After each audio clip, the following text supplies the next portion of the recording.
नमस्कार, बहुत स्वागत है आपका स्वदेश न्यूज में। मैं हूं आपके साथ अंशुल शर्मा। 4 बड़ी खबरें आप देख रहे हैं, तो आइए आज नजर डालेंगे कि आज दिन भर हमारी किन 4 बड़ी खबरों पर नजर रहने वाली है।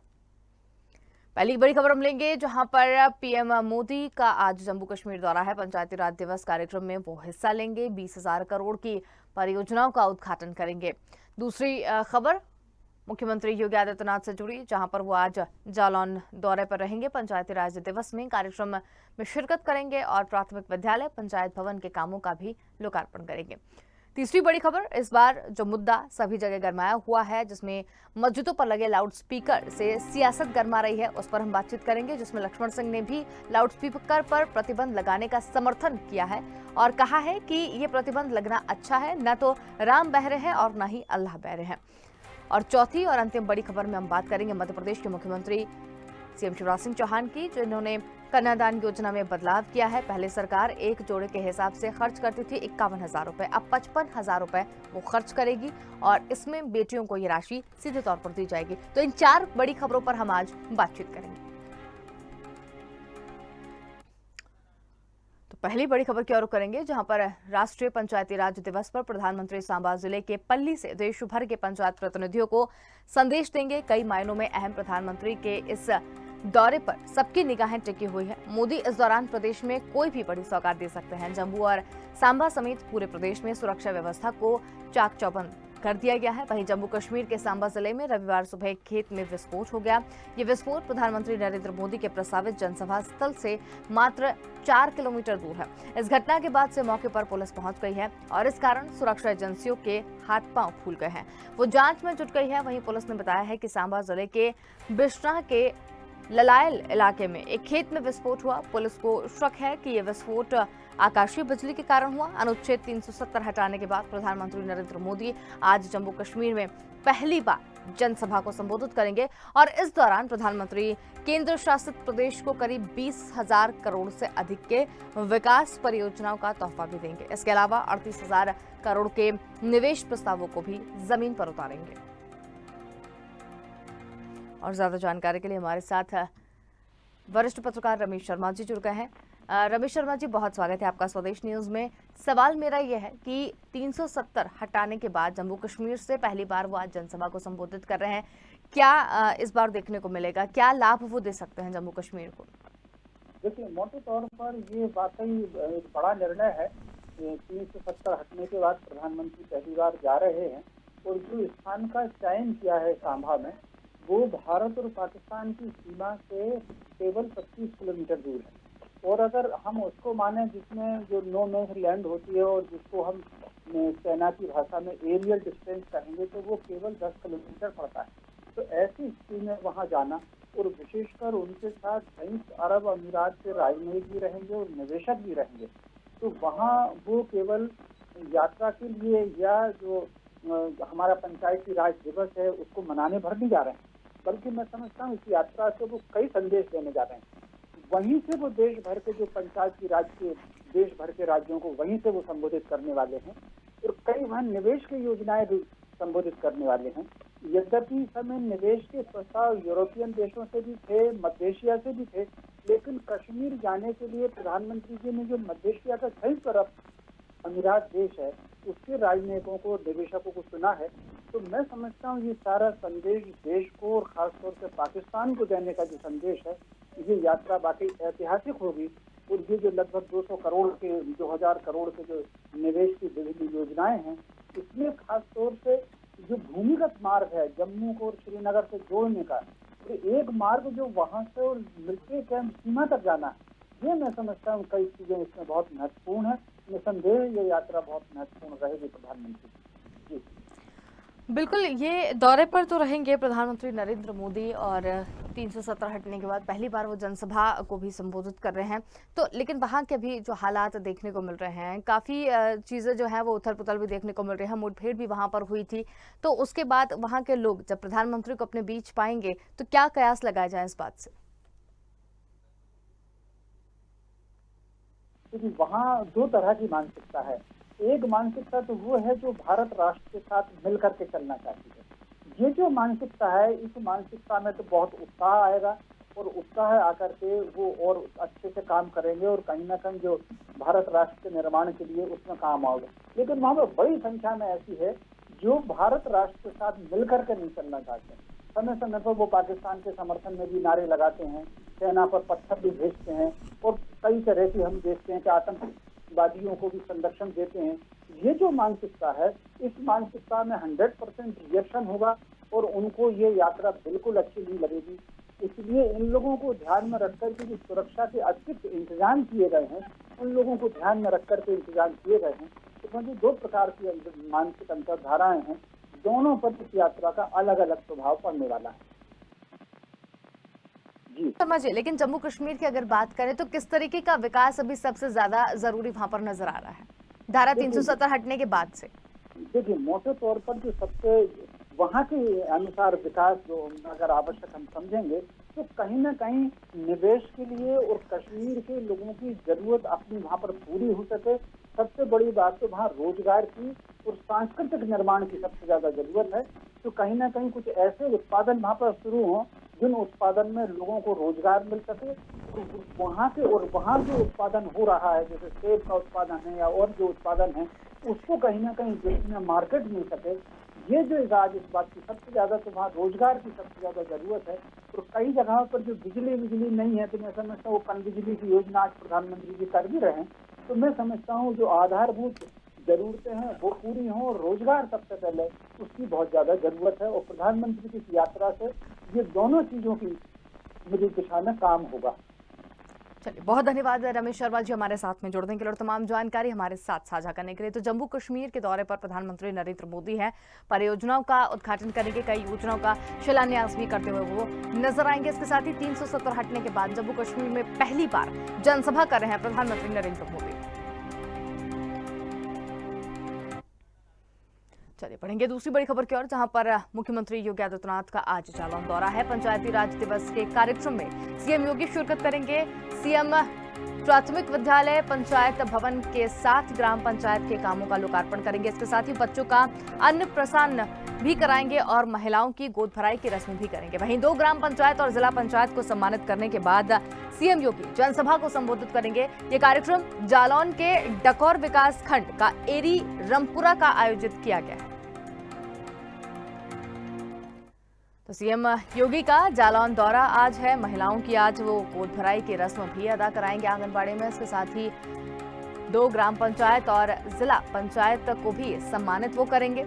इसके साथ ही जनसभा को संबोधित कर सीएम आदित्यनाथ भी यहां पर करते हुए नजर आएंगे।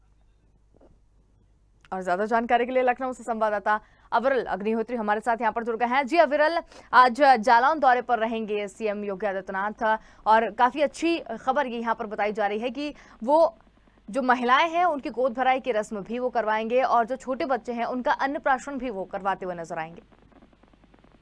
बिल्कुल बिल्कुल अंशुल, देखिए जिस तरीके से उत्तर प्रदेश के मुख्यमंत्री योगी आदित्यनाथ सबका साथ सबका विकास के ऊपर काम कर रहे हैं, तो ऐसे में जिस तरीके से आज जालौन पहुंचने वाले हैं तो उनका वो पूरी तरीके से वहां पर जो है ये दौरा है, ये बेहद ऐतिहासिक दौरा भी माना जाएगा।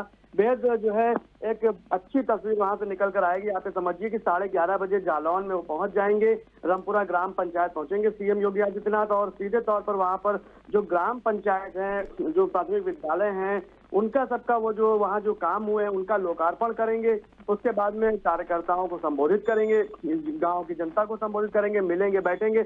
उसके बाद में वहाँ पर एक बेहद सुखद तस्वीर सामने आ सकती है, जो कि वहाँ पर जो महिलाएं हैं उनकी गोद भराई की रस्म वो पूरी करेंगे। साथ ही साथ जो छोटे बच्चे हैं उनका अन्नप्राशन भी करेंगे, एक अभिभावक के तरीके से, गार्जियन के तरीके से। तो ये आज का जो वहाँ पर माहौल होने वाला है अंशुल, ये बहुत अच्छा होने वाला है। और क्योंकि मुख्यमंत्री योगी आदित्यनाथ, आप ये समझिए कि अक्सर उनकी तस्वीरें इस तरीके से सामने आती रहती हैं कि बच्चों को हाथ में लेकर, गोद में लेकर खिलाते रहते हैं। तो ऐसे में आज जो तस्वीरें आने वाली है वो भी बहुत ही अच्छी तरीके से तस्वीरें आने वाली हैं अंशुल। बिल्कुल अविरल, ये आपको क्या लगता है, क्योंकि जब से ये सीएम बने हैं वहाँ के लोगों में कई तरीके की चीज़ें भी देखने को मिलती हैं, मतलब जिस तरीके से बैलेंस लेके चलते हैं, लेकिन एक चीज़ हमेशा से देखने को मिली है, चाहे वो कोविड काल रहा हो या किसी भी योजनाओं को धरातल पर लाने की बात कही हो, मुख्यमंत्री ने सबसे पहले जमीनी स्तर पर उतरकर काम करना शुरू किया है। जनता के बीच में जाते हैं, उनकी समस्याएं सुनते हैं, निराकरण करते हैं और जो तस्वीर निकलकर सामने आती है वो बहुत ही भाव विभोर कर देने वाली तस्वीर होती है। तो लोगों को क्या लगता है कि मतलब जब हमारा मुखिया ही हमारे बीच में होता है तो किस तरीके की चीजें जो है वो धरातल पर देखने को मिलती है? बिल्कुल अंशु, देखिए सीधे तौर पर आप ये समझिए कि जिस तरीके से मुख्यमंत्री योगी आदित्यनाथ जनता के बीच में जाकर उनकी समस्याओं को सुनने का काम वो आज से नहीं बहुत समय पहले से करते हैं। जब से सांसद रहे तब से वो लगातार करते रहते हैं, और आज जब वो मुख्यमंत्री हैं, दोबारा मुख्यमंत्री बने हुए हैं, तब भी उनकी जो जो काम करने की जो शैली है वो उसी तरीके की नजर आती है। तो ऐसे में जनता बहुत ज्यादा जुड़ाव उनके साथ में महसूस करती है। आप ये समझिए कि जिस तरीके से वो खुद काम करते हैं, ऐसे में उन्होंने अपने सभी मंत्रियों को भी काम करने की सलाह दी है। ऐसे में आप ये समझिए कि डिप्टी सीएम जो है वो ब्रजेश पाठक, वो सीधे तौर पर अस्पताल जो है निरीक्षण कर रहे हैं, महिलाओं के साथ, बच्चों के साथ, मरीजों के साथ, तो बिल्कुल जमीन पर बैठकर फोटो खिंचवाते हैं और बेहद जो है जुड़ाव महसूस करते हैं। ऐसे में योगी आदित्यनाथ भी पूरी तरीके से जनता के साथ जुड़ाव महसूस करते हैं। और आज जब वो पहुंचेंगे सीधे तौर पर जालौन, तो वहां पर आप ये समझिए कि जो कार्यक्रम करेंगे वो, तो उससे भी जनता बेहद जुड़ाव महसूस करेगी। और जो महिलाओं, बच्चों के साथ में जो एक बेहद लगाव महसूस करते हैं, जनता के साथ में बेहद लगाव महसूस करते हैं, तो उससे जनता भी उनके साथ में एकदम भावनात्मक एक जुड़ाव महसूस करती है। आप समझिए कि वहां जब आप पहुंचेंगे जालौन में, उसके बाद में सारे जब कार्यक्रम हो जाएंगे, तो उसके बाद में पीएम मोदी का जो कार्यक्रम है उसमें वर्चुअली बैठेंगे भी और विकास की नई नई बातें भी करेंगे। और उत्तर प्रदेश में जिस तरीके से उनकी योजनाएं चल रही हैं उनको भी जनता को बताने का काम करेंगे। और साथ ही बताएंगे कि उत्तर प्रदेश में जिस तरीके से भारतीय जनता पार्टी की सरकार है वो किस तरीके से काम करती है, अपनी उपलब्धियां भी गिनाएंगे और सीधे तौर पर ये बताने का काम करेंगे कि अभी तक उनके द्वारा किए गए कितने विकास कार्य हैं और जनता उनके साथ, उनके जो राज्य है, उनके राज्य में जनता कितना ज्यादा सुरक्षित महसूस कर रही है। अंशुल, तमाम बातों पर चर्चा भी वो करेंगे। अंशुल, चलिए विरल, बहुत धन्यवाद हमारे साथ में जुड़ने के लिए, तमाम जानकारी हमारे साथ में साझा करने के लिए। तो सीएम योगी का आज जालौन दौरा है, महिलाओं की गोद भराई की रस्म भी अदा करेंगे, 2 ग्राम पंचायत और जिला पंचायत को सम्मानित भी करेंगे और इसके साथ ही जो छोटे बच्चे हैं उनका अन्नप्राशन का भी कार्यक्रम जो है वो आयोजित किया गया है। जनसभा को संबोधित भी करेंगे सीएम योगी आदित्यनाथ।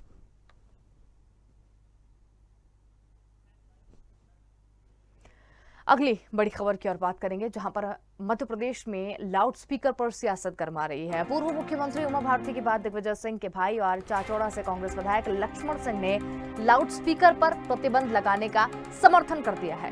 कांग्रेस विधायक लक्ष्मण सिंह ने कहा कि लाउडस्पीकर पर प्रतिबंध लगाना एक अच्छा निर्णय होगा, दंगे भी नहीं होंगे, जनता को राहत भी मिलेगी। ना तो राम बह रहे हैं और ना ही अल्लाह बह रहे हैं। जो शक्तियां दुनिया को पालती हैं उन्हें कुछ मूर्ख क्या सुनाएंगे और क्या सिखाएंगे।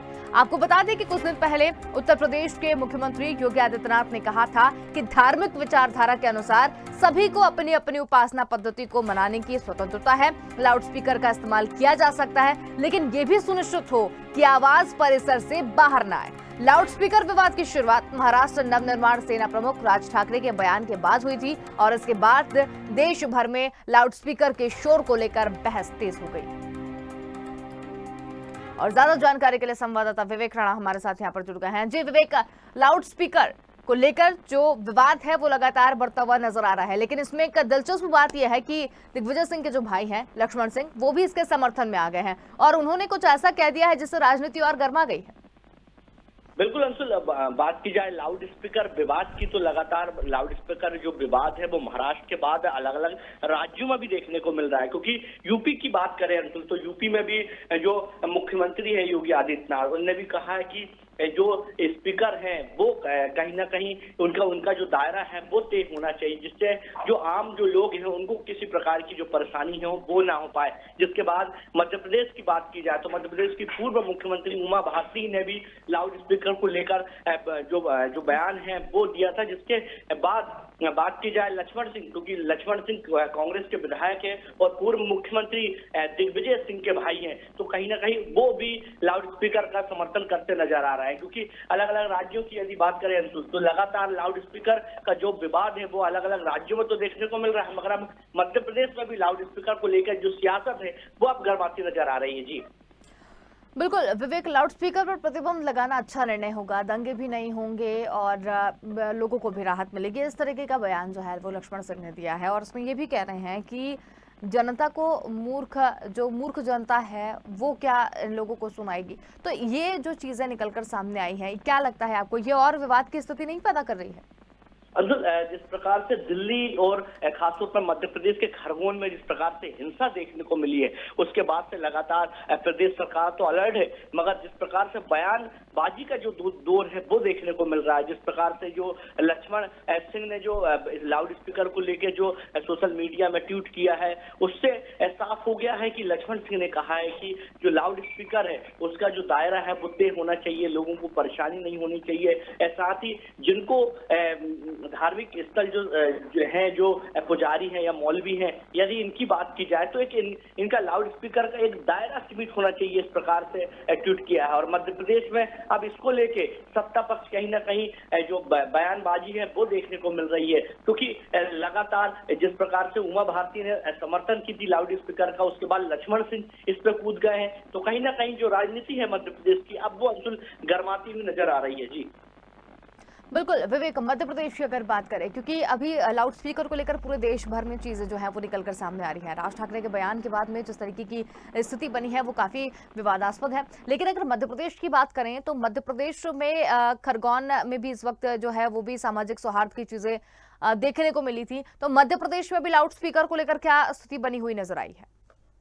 मध्य प्रदेश में लाउड स्पीकर की यदि बात की जाए तो जिस प्रकार से लाउड स्पीकर में जो सियासत गरमाई थी और पूर्व मुख्यमंत्री उमा भारती ने जो बयान दिया था, उन्होंने समर्थन किया था कि मध्य प्रदेश में भी जो लाउड स्पीकर है वो कहीं ना कहीं प्रतिबंध लगाने का समर्थन किया था। फिर लक्ष्मण सिंह की बात की जाए, लक्ष्मण सिंह ने भी इसका समर्थन किया है कि जो लाउड स्पीकर है उस पर प्रतिबंध लगाने का समर्थन किया। अब देखने वाली बात यह है कि लगातार लाउड स्पीकर को लेकर अलग अलग राज्यों में जो बयानबाजी का जो दौर है वो देखने को मिल रहा है, मगर मध्य प्रदेश में भी इसकी जो आंच है वो आ चुकी है। और बात की जाए मध्य प्रदेश के मुख्यमंत्री शिवराज सिंह चौहान की, तो अभी किसी प्रकार से प्रदेश सरकार की तरफ से कोई बयानबाजी जो है वो नहीं आई है, ना कोई बयान आया है, मगर जो लाउड स्पीकर की जो सियासत है वो अब मध्य प्रदेश में पहुंच चुकी है। जी चलिए, बहुत धन्यवाद विवेक, हमारे साथ में जुड़ने के लिए और तमाम जानकारी हमारे साथ साझा करने के लिए। लाउड स्पीकर पर सियासत जो है वो गर्मा गई है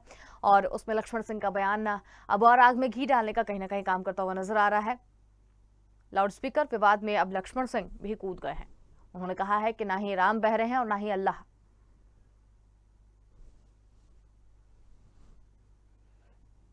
तो चौथी बड़ी खबर मुख्यमंत्री कन्यादान योजना से जुड़ी हुई है, जिसमें हुए फर्जीवाड़े के बाद राज्य सरकार ने नियम में बड़ा बदलाव कर दिया है। अब सामाजिक संगठन की जगह शहर में नगर निगम और गांव में जिला पंचायत के अफसर विवाह समारोह का आयोजन कर सकेंगे। पहले सरकार एक जोड़े के हिसाब से 51,000 रुपए खर्च करती थी, अब 55,000 रुपए खर्च किए जाएंगे। पहले 48,000 रुपए बेटी के खाते में ट्रांसफर कर दिए जाते थे। 3,000 रुपए प्रति जोड़े के हिसाब से आयोजन करने वाली संस्था को दिए जाते थे। अब बेटी को 38,000 रुपए का गृहस्थी का सामान दिया जाएगा, जिसमें 70% टन चांदी के जेवर शामिल होंगे। 4 साल पहले चांदी के जेवर देना बंद कर दिए थे और इसके अलावा विदाई के समय बेटी को 11,000 रुपए का अकाउंटी चेक दिया जाएगा। 6,000 आयोजन करने वाले निकाय या फिर जिला पंचायत के खाते में जाएंगे और जिले में प्रभारी मंत्री द्वारा विवाह समारोह की तारीखें निकाली गई हैं, उसके अनुसार ही बेटी की शादी हो सकेगी। वर वधू नगर निगम और जिला पंचायत दफ्तर में ऑफलाइन आवेदन कर सकेंगे। तारीख की घोषणा होने के बाद 15 दिन पहले शादी के लिए आवेदन करना जरूरी होगा। और ज्यादा जानकारी के लिए हमारे साथ संवाददाता ताहिर खान जुड़ गए हैं। जी ताहिर, मुख्यमंत्री कन्यादान योजना को लेकर कई बदलाव यहां पर देखने को मिले हैं।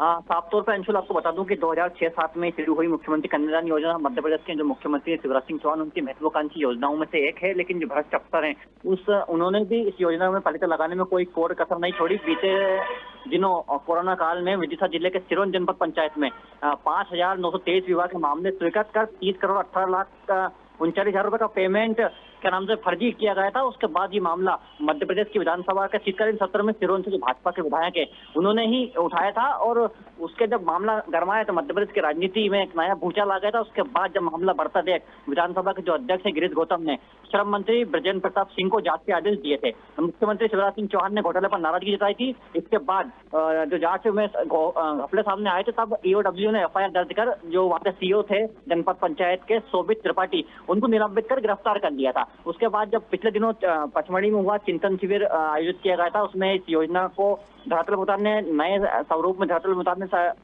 प्रयास किए गए और प्रयास के बाद इस योजना की शुरुआत फिर से 2 साल बाद हुई है। और बीते दिनों मुख्यमंत्री शिवराज सिंह चौहान ने सीहोर जिले के नसरुल्लागंज में करीब 500 विवाह तय किए थे, जिसमें घराती और बाराती सीएम भी नजर आए थे। वहां पर उन्होंने गाड़ी से उतरकर उनका डांस भी किया था। और अब इस योजना में बड़ा बदलाव यहाँ पर देखने को मिल रहा है। मुख्यमंत्री में जो पहले बेटी को 38,000 गृहस्थी का सामान अब दिया जाएगा और 11,000 का चेक मिलेगा। मुख्यमंत्री कन्यादान योजना में पहले सरकार एक जोड़े के हिसाब से 51,000 रुपये खर्च करती थी, लेकिन अब जो है 55,000 रुपये खर्च किए जाएंगे। जी अंशुल। बिल्कुल ताहिर, लेकिन जिस तरीके से चीज़ें जो निकल कर सामने आई है, कई अव्यवस्थाओं का भी सामना करना पड़ता था। अब इसमें ये भी बताया जा रहा है कि अब जो राशि है वो बढ़ा दी गई है, 51,000 से 55,000 ये राशि कर दी गई है। अब उसके बाद चांदी का जो जेवर देने की यहाँ पर बात थी, 4 साल पहले से बंद कर दिया गया था, अब इसे फिर से दिया जाएगा। साफ तौर पर अंशुल आपको बता दूं कि मुख्यमंत्री कन्यादान योजना में हुए फर्जीवाड़े के बाद राज्य सरकार ने नियमों में बड़ा बदलाव किया है। अब सामाजिक संगठन की जगह शहर में नगर निगम और गांव में जिला पंचायत के जो अफसर हैं वो विवाह समारोह का आयोजन करेंगे। पहले सरकार एक जोड़े के हिसाब से 51,000 रुपये खर्च करती थी, लेकिन अब वो उसकी जो राशि है उसमें कहीं ना कहीं बढ़ोतरी की गई है और वो जो राशि है वो 55,000 रुपये कर दिए गए हैं। पहले 48,000 रुपये बेटी के खाते में ट्रांसफर किए जाते थे, लेकिन 3,000 रुपये जो है वो जोड़े के हिसाब से आयोजन वाली संस्था को दिए जाते थे। अब बेटी को 38,000 रुपये का गृहस्थी का सामान दिया जाएगा। इसमें 70% चांदी के जो जेवर हैं वो शामिल रहेंगे। और 4 साल पहले चांदी के जेवर सरकार ने देना बंद कर दिए थे, जिसको 4 साल बाद वापस से देना शुरू किया जाएगा। और अब जो विवाह के जो कार्यक्रम होंगे उनमें चांदी के जेवर भी जो कन्या हैं उनको सरकार करेगी। इसके लिए 15 दिन पहले ऑफलाइन आवेदन करना जरूरी रहेगा और जिले के जो प्रभारी मंत्री हैं वो वहां पर पूरे मामले की समीक्षा कर जो तारीखें हैं वो मतलब मुकर्रर करेंगे। जी अंशुल। बिल्कुल, यहाँ पर चीज़ों में बदलाव तो किया गया है, ऑफलाइन हम आवेदन भी कर सकते हैं ताहिर, लेकिन इस बार का जो व्यवस्था है वो किस तरीके से रहेगी? क्या इसमें बदलाव किया गया? व्यवस्थाओं में भी बदलाव किए गए क्या? जी, व्यवस्थाओं में बदलाव है। सामाजिक न्याय विभाग की नई गाइडलाइन के मुताबिक वर वधू दोनों को एक घोषणा प्रमाण पत्र यहाँ पर देना होगा। दोनों को ये घोषणा करना होगा कि उन्होंने इससे पहले उनका विवाह नहीं हुआ है। पूर्व में ऐसा हुआ है कि पति की जो मृत्यु होने के बाद दूसरा विवाह कर रहे हैं, तो आपको वहाँ पर दर्शाना होगा कि विवाह जो डेथ सर्टिफिकेट वगैरह है वो होगा और पहले से बताना होगा कि हम पहले से भी विवाहित थे। क्योंकि जब घोटाला हुआ था कोरोना काल में, उसमें ऐसे भी कई प्रकरण सामने आए थे जिनके पहले वैसे विवाह हो चुके थे और वो लोग भी राशि लेने के चक्कर में आवेदन फॉर्म भर दिए थे और उन्होंने राशि हड़प ली थी और उसमें अफसर और जो दंपत्ति थे, वैवाहिक दंपत्ति, उन लोगों के बीच गड़बड़ झाल हुआ था और उन लोगों की सूझबूझ से ही ये सारी चीजें मध्य प्रदेश में पलीता लगाया जा रहा था, जिसको देखते हुए राज्य सरकार ने बड़ा बदलाव किया है। अब यहाँ पर अगर आप दूसरा विवाह करने जा रहे हैं तो उसमें आपकी कंडीशन आपको बताना पड़ेगी कि आप दूसरा विवाह क्यों कर रहे हैं। या तो आपका तलाक हुआ हो या पति या पत्नी की मृत्यु हुई हो, उस स्थिति में दूसरा विवाह होगा और वहाँ पे जो सर्टिफिकेट और जो पूर्ण जो दस्तावेज हैं वो कहीं ना कहीं साक्ष्य के रूप में यहाँ पर प्रस्तुत करने होंगे। अंशुल। चलिए ताहिर, बहुत धन्यवाद हमारे साथ में जुड़ने के लिए, तमाम जानकारी हमारे साथ साझा करने के लिए। तो बड़ी खबर आपको बता रहे हैं, जहां पर कन्यादान विवाह योजना जो चला रहे थे उसमें कुछ बदलाव सामने आए हैं।